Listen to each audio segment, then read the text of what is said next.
जब हम छोटे थे और नई चीजों की डिमांड करते थे तो हमारे पेरेंट्स का फेवरेट डायलॉग होता था, no, no you can't have new shoes, no you can't have new toys, no you can't have new cycle. उनका कहना था पैसे पेड़ पे नहीं उगते। और जब हम बड़े हुए तो फाइनेंशियल एडवाइजर्स, इन्फ्लुएंसर्स भी यही कहने लगे, no, no don't buy a new car, no don't buy a house, no don't go on international vacation. Basically ये सब में अभी पैसे स्पेंड मत करो, सिर्फ सेव और इन्वेस्ट करो। और जब तुम 60 की एज तक पहुंचोगे तुम्हारे पास बहुत पैसे होंगे, तुम्हें किसी पर फाइनेंशियली डिपेंडेंट होने की जरूरत नहीं पड़ेगी। ऐसे में लोग कंफ्यूज हो जाते हैं कि उन्हें करना क्या चाहिए। अगर वो सिर्फ इन्वेस्ट करें तो प्रेजेंट लाइफ को एंजॉय नहीं कर पाएंगे, और अगर सिर्फ पैसे को स्पेंड करें तो वो फ्यूचर को सिक्योर नहीं कर पाएंगे। तो आज इस वीडियो में हम ये सारे कंफ्यूजन्स को दूर करेंगे। रमेश सेठी, जिन्होंने स्टैनफोर्ड यूनिवर्सिटी से पढ़ाई की है, ये एक पर्सनल फाइनेंस एडवाइजर और रिनाउंड ऑथर भी हैं। इनकी एक बहुत ही फेमस बुक है I will teach you to be rich, जिसमें ऑथर ने बताया है कि कैसे हम अपने प्रेजेंट एंजॉयमेंट और फ्यूचर सिक्योरिटी में एक बैलेंस क्रिएट कर सकते हैं और कैसे हम एक रिच लाइफ जी सकते हैं। एक बार रमेश सेठी एक सेशन ले रहे थे और उन्होंने अपनी ऑडियंस से पूछा, what does a rich life mean to you? तो किसी ने कहा, I want financial freedom. Author ने उससे पूछा, what does financial freedom mean to you? उसने कहा, I want to do what I want and when I want. Author ने उससे फिर एक क्वेश्चन पूछा, so what do you want to do? And ये सुनते ही वो सोच में डूब गया, क्योंकि उसे नहीं पता था कि वो एक्चुअल में क्या करना चाहता है। किसी ने कहा, I want to have $1 million in my bank account.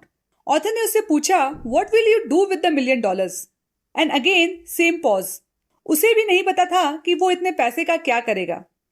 So coming back to his question, what does a rich life mean to you? Author कहते हैं मैक्सिमम लोगों को इसका मतलब नहीं पता। आज इस बुक से हम 4 की लर्निंग्स लेंगे जिसे हम अपनी लाइफ में अप्लाई कर सकते हैं और एक रिच लाइफ जी सकते हैं। ऑथर कहते हैं spend extravagantly on things you love, यानी जिस चीज पे स्पेंड करके आपको खुशी मिलती है उस चीज पे आपको एक्स्ट्रावेगेंटली यानी बिंदास खर्च करना चाहिए। फॉर एग्जाम्पल, अगर आपको दुनिया घूमना पसंद है तो आपको ट्रैवलिंग पे बिंदास पैसे खर्च करने चाहिए।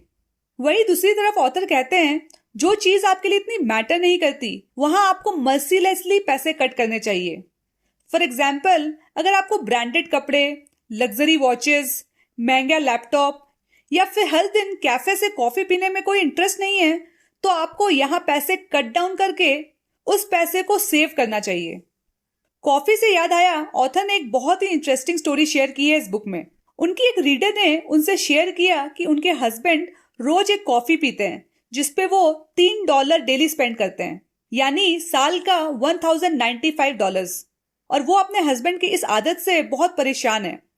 इस पे ऑथर पूछते हैं कि उनकी एनुअल इनकम क्या है। तो लेडी ने कहा उनकी एनुअल इनकम $600,000 है, यानी इंडियन करेंसी में ऑलमोस्ट 5 करोड़। ऑथर ये सुन के शॉक्ड हो जाते हैं और इसके बारे में बहुत सोचते हैं कि क्यों इतना पैसा कमाने के बाद भी वो लेडी $250 की कॉफी के लिए इतनी परेशान हो रही है। इसका आंसर है पैसे को लेके हमारे वैल्यूज अलग अलग हैं। जैसे बचपन में हमें बताया गया कि पैसे पेड़ पे नहीं उगते, पैसे कमाने के लिए बहुत भागना पड़ता है। और यही कारण है उस लेडी को $250 की कॉफी वेस्ट लग रही थी, पर उसके हस्बैंड को वो कॉफी पीना अच्छा लगता था, इसीलिए वो उस पर पैसे खर्च करता था। इसलिए ऑथर कहते हैं कि हमें वहां बिंदास स्पेंड करना चाहिए जो हमें पसंद है, चाहे वो डेली 250 की कॉफी ही क्यों ना हो। पर उसके साथ साथ जो चीजों से हमें फर्क नहीं पड़ता वहां हमें पैसे बचाने भी चाहिए। इसे ऑथर कॉन्शियस स्पेंडिंग करना कहते हैं। ऑथर ने कुछ टिप्स शेयर किए हैं जहां हमें बिंदास स्पेंड करना चाहिए। फॉर एग्जाम्पल, अगर आपको बुक पढ़ना अच्छा लगता है तो आपको बिंदास बुक्स खरीदना चाहिए। अगर आपको सेल्फ लर्निंग कोर्सेज करना पसंद है तो आपको यहाँ जरूर स्पेंड करना चाहिए। अगर आपको फिट रहना पसंद है और आप ट्रेनर हायर करना चाहते हो तो आपको यहाँ स्पेंड जरूर करना चाहिए। अगर आपको अच्छे रेस्टोरेंट में खाना पसंद है तो आपको यहाँ स्पेंड करना चाहिए। अगर सोशल कॉज के लिए आप कुछ करना चाहते हो तो आपको यहाँ बिंदास स्पेंड करना चाहिए, क्योंकि अगर आप अपने प्रेजेंट में वो नहीं कर रहे जो आपको अच्छा लगता है या जिससे आपको ग्रोथ मिलेगी तो फ्यूचर को सिक्योर करने के लिए आपके पास कोई भी मोटिवेशन नहीं होगा। अनलाइक अदर फाइनेंशियल एडवाइजर्स जो आपको स्पेंड करने से मना करते हैं, ऑथर का मानना है हमें स्पेंड करना चाहिए। क्योंकि जब हम उन चीज़ों पे स्पेंड करते हैं जिससे हमें खुशी मिलती है, तो उससे हमारी प्रेजेंट लाइफ भी अच्छी होती है और हम फ्यूचर के लिए भी सोचते हैं। एक बार ऑथर अपने फ्रेंड्स के साथ डिनर कर रहे थे और वो लोग डिस्कस कर रहे थे हाउ टू बी हेल्दी। कुछ ने कहा हमें बहुत प्रोटीन खाना चाहिए जिससे हमारे बॉडी में फैट जमा नहीं होगा। कुछ ने कहा हमें अपने डेली स्टेप्स काउंट करने चाहिए और कुछ ने कहा हमें कीटो डाइट फॉलो करना चाहिए। ऑथर ये सब सुन के हंस रहे थे।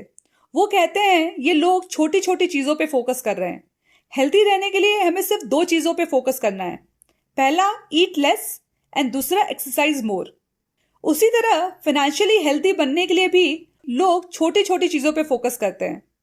एक तरफ लोग बैंक से लोन ले लेते हैं 14% इंटरेस्ट पर और दूसरी तरफ उसी बैंक में 6% की एफडी बुक कर देते हैं और ये सोच के वो खुश हो जाते हैं कि वो इन्वेस्टमेंट भी कर रहे हैं। और अगर लेट्स से कोई दूसरा बैंक 6.5% इंटरेस्ट देता है तो वो अपनी इस एफडी को उस बैंक में शिफ्ट कर देते हैं और 0.5% ज्यादा इंटरेस्ट को देख के वो बहुत खुश हो जाते हैं कि उन्होंने बहुत अच्छा डिसीजन लिया है। ऑथर कहते हैं ये लोग गलत चीजों पे फोकस कर रहे हैं। उनका फोकस होना चाहिए लोन क्लियर करना। होम लोन छोड़ के बाकी सारे लोन महंगे होते हैं, इसीलिए इन्हें पहले चुकाना बहुत जरूरी है क्योंकि इसमें आप हाई इंटरेस्ट पे करते हो। 6% एफडी हो या 6.5% एफडी, इससे हमारा पैसा ग्रो नहीं होगा क्योंकि आज इन्फ्लेशन ही 7% है और इन्फ्लेशन से ज़्यादा रिटर्न अगर कमाना है तो हमें अपना पैसा इक्विटी में इन्वेस्ट करना होगा और इक्विटी इन्वेस्टमेंट आसान नहीं है। 12-15% इक्विटी से कमाना गारंटीड नहीं है। इसके लिए पहले आपको इन्वेस्टमेंट को सीखना पड़ेगा, पर दूसरी तरफ लोन पे इंटरेस्ट तो आपको गारंटीड ही पे करना पड़ेगा। इसीलिए आपको सबसे पहले अपना हाई इंटरेस्ट लोन चुकाना चाहिए और दूसरा आपको एक छोटे अमाउंट से इक्विटी में इन्वेस्टमेंट स्टार्ट करना चाहिए और जैसे आपका पूरा लोन पे हो जाता है आप अपनी इन्वेस्टमेंट को बढ़ा सकते हो। तब तक आपकी इन्वेस्टमेंट की नॉलेज भी काफ़ी बढ़ जाएगी। तो इस बुक की सेकेंड लर्निंग है स्टार्ट अर्ली इन्वेस्टिंग। इससे आपकी नॉलेज बढ़ेगी और आप अपना पैसा ज़्यादा ग्रो कर पाओगे। इसे एक एग्जाम्पल से समझते हैं।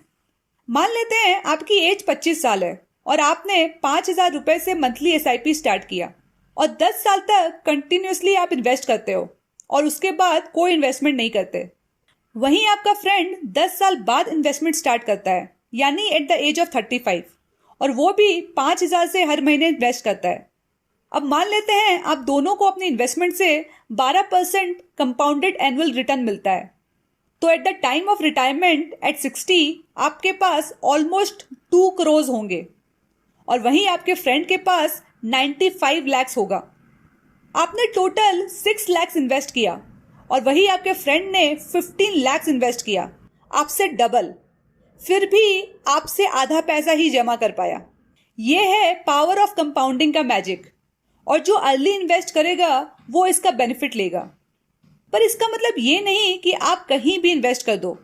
अगर आपको इन्वेस्टिंग की नॉलेज नहीं है और आप टिप्स लेके या सोशल मीडिया में स्टॉक रिकमेंडेशंस देख के किसी भी स्टॉक्स में इन्वेस्ट कर दोगे तो बिना कोई ड्यू डिलिजेंस किए चांसेस है कि आपका पैसा यहाँ ग्रो होने की जगह डूब जाएगा। ऑथर कहते हैं अगर डायरेक्ट स्टॉक्स में आपकी नॉलेज कम है तो आपको म्यूचुअल फंड या सबसे बेस्ट एक इंडेक्स फंड में इन्वेस्ट करना चाहिए। म्यूचुअल फंड और इंडेक्स फंड क्या होता है और यहाँ हम कैसे इन्वेस्ट कर सकते हैं ये हम आने वाले वीडियोस में डिटेल में समझेंगे। ऑथर कहते हैं हमारा पर्पस है इनकम को ग्रो करना। या तो हम इन्वेस्टमेंट करेंगे जैसे डायरेक्ट स्टॉक्स या फिर म्यूचुअल फंड। अगर डायरेक्ट स्टॉक्स में आप सही तरीके से इन्वेस्ट नहीं कर पा रहे तो म्यूचुअल फंड में इन्वेस्ट करें। यहाँ आपका पैसा एक्सपर्ट्स मैनेज करेंगे और आप अपना बाकी का टाइम अपनी इनकम को बढ़ाने में लगा सकते हो।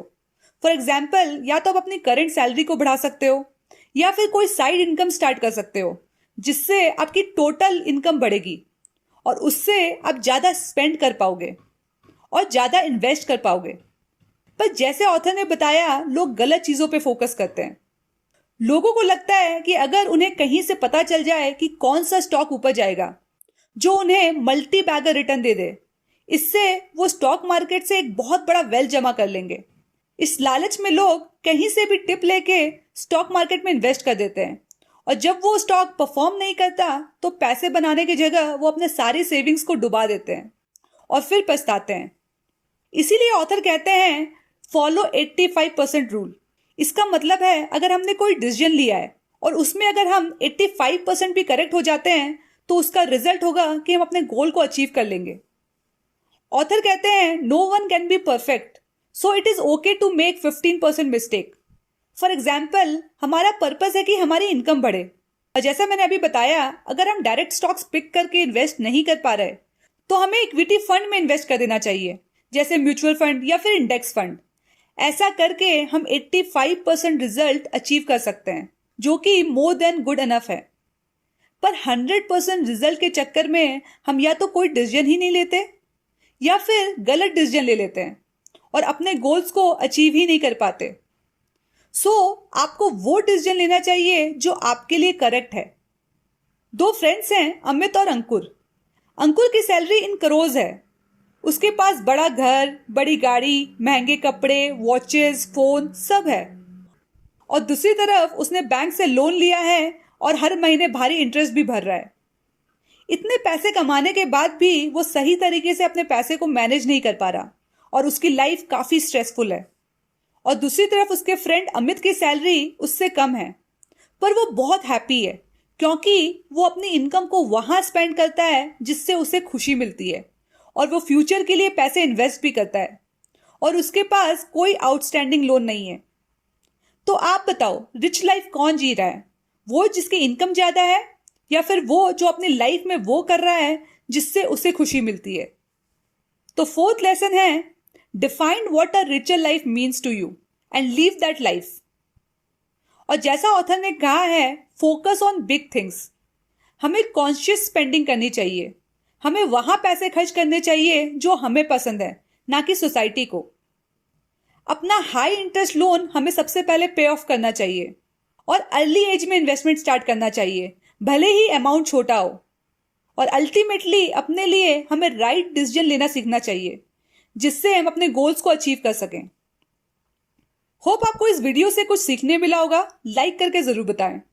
अगर आप financial planning, investing related video देखना चाहते हो तो मेरे चैनल को सब्सक्राइब कर सकते हो और बेल आइकन को जरूर प्रेस करें ताकि आपको नेक्स्ट वीडियो का नोटिफिकेशन मिल जाए। मिलते हैं नेक्स्ट वीडियो में। Take care.